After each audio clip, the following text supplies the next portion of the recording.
کو تازہ کر رہا ہے جس نے اس نے الستو بربکم کی دنیا میں تازہ کیا تھا۔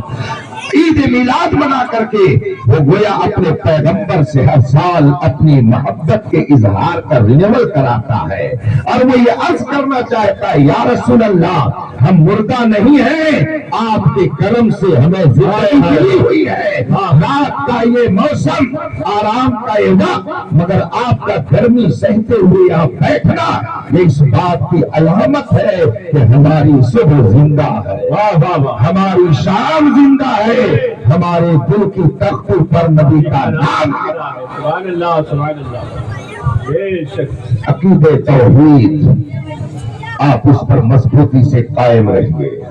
خدا ایک ہے، اسی نے اس کائنات کو بنایا، یہ کائنات اسی کی قدرت میں ہے، وہ ہر شے کو جانتا ہے، کوئی شے اس سے پوشیدہ نہیں ہے۔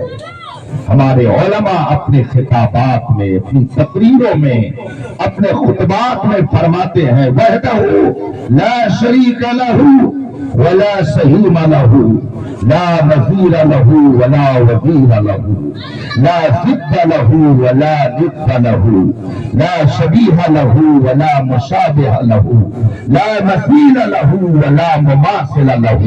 خدا وہ ہے، نہ اس کا کوئی وزیر ہے، نہ اس کی کوئی نظیر ہے، نہ اس کا کوئی مقابل ہے، نہ اس کا کوئی مخالف ہے، وہ وحدہ لا شریک ہے، وہ جو چاہتا ہے کائنات میں۔ بے شک لیکن جب آپ نے اسے دیکھا نہیں تو آپ نے کیسے جانا کہ اسی کی قدرت سے یہ کائنات چلتی ہے؟ جب آپ نے اسے دیکھا نہیں تو آپ نے کیسے جانا کہ خدا وہ ہے جس سے کوئی شے پوشیدہ نہیں ہے؟ آپ نے کیسے جانا کہ خدا وہ ہے جس کے قبضے میں ہماری جان ہے؟ آپ نے کیسے جانا کہ خدا وہ ہے جس کی قدرت سے کوئی شے باہر نہیں ہے؟ اب اس کو سمجھنے کے لیے تو دربار مصطفیٰ میں آنا پڑے گا۔ نہیں تھی، لوگ میری قدرت کی معرفت نہیں رکھتے تھے، لوگ میرے علم کو نہیں جانتے تھے، میں بڑی قدرت والا ہوں اس کا لوگوں کو علم نہیں تھا۔ کنت کنزا مخفیا، میں ایک چھپا ہوا خزانہ تھا، فاحببت ان اعرف، تو میں نے چاہا، اللہ فرماتا ہے میں نے چاہا کہ میری پہچان ہو، میں نے یہ چاہا کہ میری قدرت کو لوگ جانیں، میں نے یہ چاہا کہ میری وحدانیت کو لوگ سمجھیں، میں نے یہ چاہا کہ وہ ہر معاملے میں میری بارگاہ میں رجوع کریں، میں نے یہ چاہا کہ لوگ میرے علم کو پہچانیں۔ وَخَلَقْتُ مُحَمَّدًا، تو میں نے اپنی پہچان بنا کر محمد کو پیدا کیا ہے۔ اس کا مطلب ہے کہ خدا کی قدرت کو اگر پہچانا جائے گا تو مصطفیٰ کے ذریعہ، خدا کے علم کو اگر جانا جائے گا تو مصطفیٰ کے ذریعہ۔ اسی لیے نبی کو خدا مجبور بنا کے نہیں بھیجتا ہے بلکہ اس کائنات میں مختار بنا کے بھیجتا ہے۔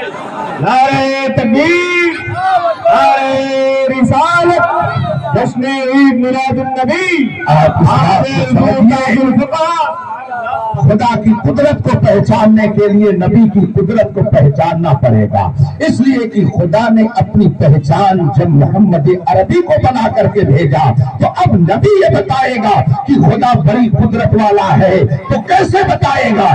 تو اللہ نے یہ پاور دیا، اے میرے محبوب اگر کبھی ضرورت پڑ جائے تو چاند کو اشارے کر کے دو ٹکڑے کر دینا، اگر ضرورت پڑ جائے تو سورج کو واپس بلا لینا، اگر ضرورت پڑ جائے تو اشارہ کر دینا، درخت اپنی جگہ سے تیرے پاس آ جائے گا، اگر ضرورت پڑے تو اشارہ کر دینا، پتھر تیری بارگاہ میں سلامی کے لیے آ جائے گا، ضرورت پڑے تو اشارہ کر دینا تو جانور بھی تیری بارگاہ میں سلامی کے لیے حاضر ہو جائیں گے۔ اور جب میرے بندے یہ دیکھ لیں گے کہ تیری قدرت سے چاند کے تو ٹکڑے ہو گئے، سورج اپنی جگہ سے نکل آیا، درخت اپنی جگہ سے آپ کی خدمت میں آ گیا، تب کہنا کہ میں خدا نہیں ہوں، خدا کا محبوب ہوں۔ جب میری یہ قدرت ہے تو میری اس قدرت کو دیکھ کر کے خدا کی قدرت کو سبحان اللہ سبحان اللہ، واہ واہ واہ واہ، نعرہ تکبیر، دونوں ہاتھوں کو بلند کریں، نعرہ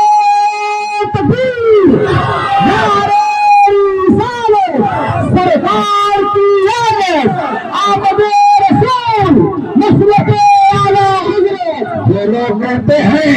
کہ نبی کچھ نہیں دے سکتے، وہ نبی کی قدرت کا انکار نہیں کرتے ہیں، در حقیقت خدا کی قدرت کرتے ہیں۔ اس لیے کہ ہم نے خدا کی قدرت کو جانا نبی کی قدرت کو دیکھ کر کے۔ یہی وجہ ہے کہ ایک بدو، ایک آرابی، واقعات کو ہزاروں نہیں لاکھوں کی تعداد میں پیش کیے جا سکتے ہیں۔ ایک بدو نبی کی بارگاہ میں آیا اور آنے کے بعد کہتا ہے کہ میں نے یہ سنا ہے کہ آپ نبی ہونے کا دعویٰ کرتے ہیں۔ میرے آقا سرور کونین نے ارشاد فرمایا، ہاں میں اللہ کا نبی ہوں، بے شک اللہ نے مجھے نبی بنا کر کے بھیجا ہے۔ کہا اچھا آپ اللہ کے نبی ہیں؟ رسول پاک نے فرمایا بے شک میں اللہ کا نبی ہوں۔ وہ دیہاتی کہتا ہے جس نے بھی کلمہ نہیں پڑھا تھا، ابھی وہ مسلمان نہیں ہوا تھا، اس نے کہا اچھا تو اگر آپ اللہ کے نبی ہیں تو یہ سامنے کھجور کا باغ ہے، ذرا کسی کھجور سے کہہ دیجئے کہ وہ آپ کی بارگاہ میں آ کر آپ کی نبوت کی گواہی دے دے۔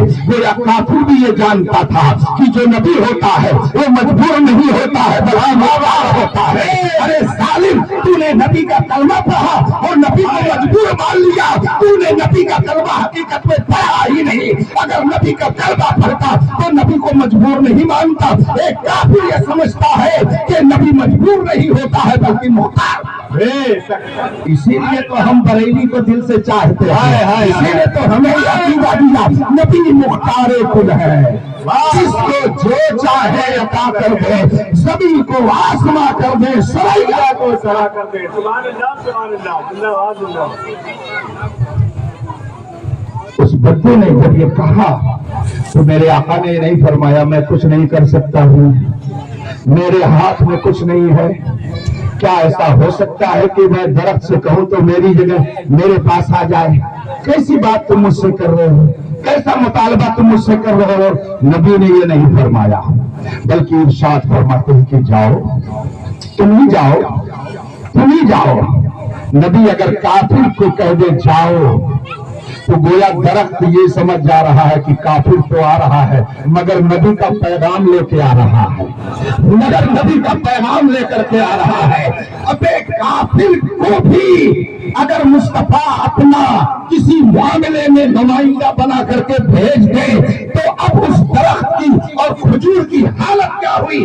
جا کر کے اس بدو کی ہاتھی نے ایک درخت کے پاس کھڑے ہو کر کھجور سے کہا، کھجور کا خوشہ لٹک رہا تھا، چلو تجھ کو محمد عربی بلا رہے ہیں، چلو تم کو محمد عربی بلا رہے ہیں۔ اب اس کے بعد میں کیا ہوا؟ میں یہ لطیفہ نہیں سنا رہا ہوں، قصے کہانی نہیں سنا رہا ہوں، حدیث مصطفیٰ کی ترجمانی کر رہا ہوں۔ جو لوگ کہتے ہیں بریلوی کے صرف قصہ کہانی سناتے ہیں، ان کے دلوں سے عظمت نبی کو قصہ کہانی کہہ کر کے ہٹانے کی کوشش مت کرو، ان کے دل میں محبت نبی پیدا کرو۔ یہی وہ محبت ہے کہ جس کی بنیاد پر صحابہ نے کہا تھا دشت تو دشت ہے، دریا بھی نہ چھوڑے ہم نے، بحر ظلمات میں دوڑا دیے گھوڑے۔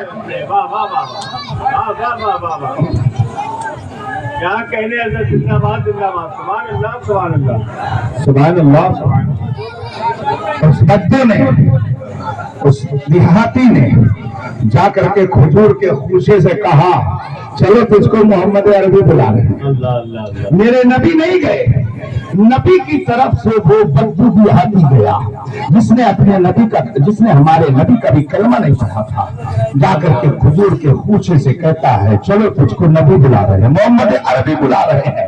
حدیث میں ہے کہ وہ خوشہ، کھجور کا وہ گچھا دم سے نیچے آ گیا، فوراً نیچے آ گیا، اور نیچے جب وہ آیا تو کودتے ہوئے وہ چل کر کے رسول پاک کی بارگاہ میں پہنچ گیا۔ سبحان اللہ۔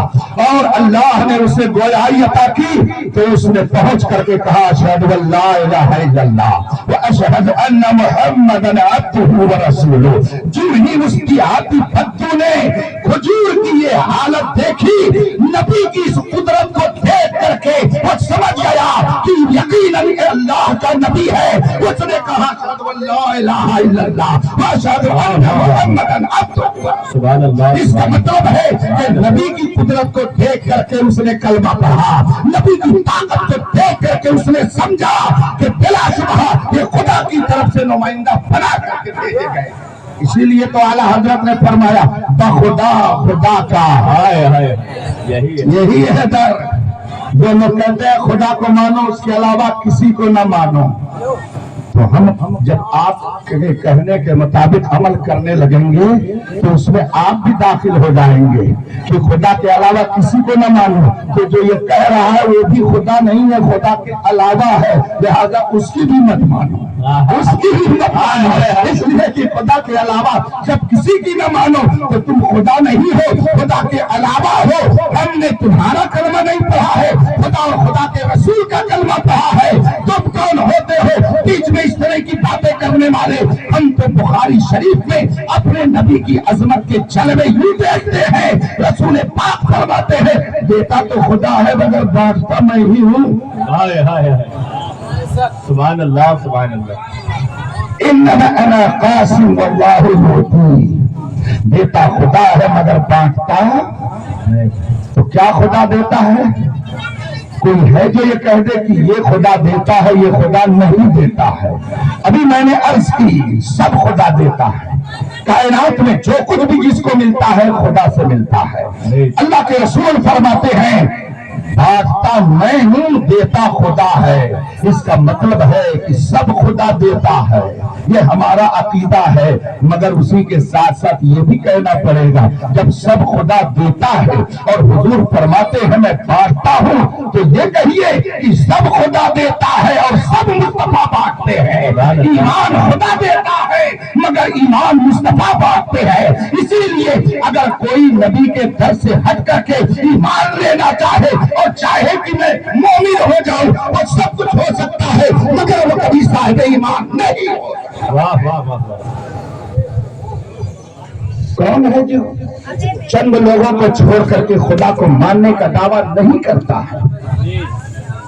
آپ دیکھیے مسلم تو مسلم ہے, غیر مسلموں کی بھی بسوں پر لکھا رہتا ہے سب کا مالک. لکھا رہتا ہے کہ نہیں لکھا ہے؟ تو کیا اس ایک کو ماننے سے لوگ مسلمان ہو گئے؟ بلکہ اگر کوئی کھڑا ہو جائے اور کہے میں خدا کو مانتا ہوں, خدا کی طرف سے آنے والے سارے نبیوں کو مانتا ہوں, حضرت آدم سے لے کر حضرت عیسیٰ علیہ السلام تک سارے نبی سارے رسول پر بھی ایمان رکھتا ہوں, ساری آسمانی کتابوں کو مانتا ہوں, جنت اور جہنم کو بھی مانتا ہوں, قیامت کو بھی مانتا ہوں, میں سب مانتا ہوں. مگر مکہ میں حضرت عبداللہ کے گھر میں بی بی آمنہ کے شکم پاک سے جو محمد عربی پیدا ہوئے میں ان کو نبی نہیں مانتا. خدا کو بھی مانے, سارے نبیوں کو مانے, سارے رسولوں کو مانے, ساری آسمانی کتابوں کو مانے, مگر محمد عربی کو نہ مانے.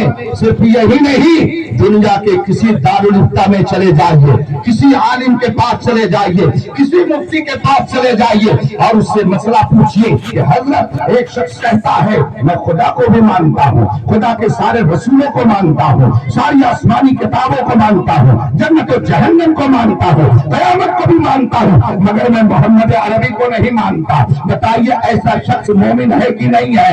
دنیا کے کسی دارالفتہ میں چلے جائیے اور اس سے کہیے کہ ذرا آپ اس کا جواب دے دیجیے. خدا کی قسم اگر وہ کلمہ پڑھتا ہے تو وہ یہی کہے گا وہ سب کچھ تو ہو سکتا ہے مگر وہ صاحب ایمان نہیں ہو سکتا ہے.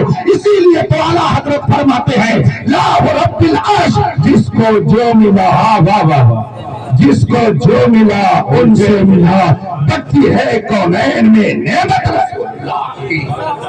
ایمان سب سے بڑی نعمت ہے, مگر یہ نعمت بھی اگر ملے گی تو در مصطفیٰ سے ملے گی. تبھی تو اعلیٰ حضرت نے جب اللہ کی حمد و ثنا شروع کی تو کس پیارے انداز میں فرمایا وہی رب ہے جس نے تجھ کو ہم تن کرم بنایا, ہمیں بھیک مانگنے کو تیرا آستہ بتایا, تجھے حمد ہے خدایا, تجھے حمد ہے خدایا. اور آگے کس شاندار طریقے سے اللہ کی حمد و ثنا کرتے ہوئے فرماتے ہیں وہ کنواری پاک مریم وَنَفَخْتُ فِيهِ قَدَمْ. آپ نے علماء سے سنا ہوگا آپ نے علماء سے سنا ہوگا، علماء نے آپ کو نہ جانے کتنی مرتبہ یہ بات بتائی ہوگی کہ حضرت عیسیٰ علیہ الصلوۃ والتسلیم بغیر باپ کے پیدا کیے گئے۔ آپ کی ماں حضرت مریم رضی اللہ تعالی عنہا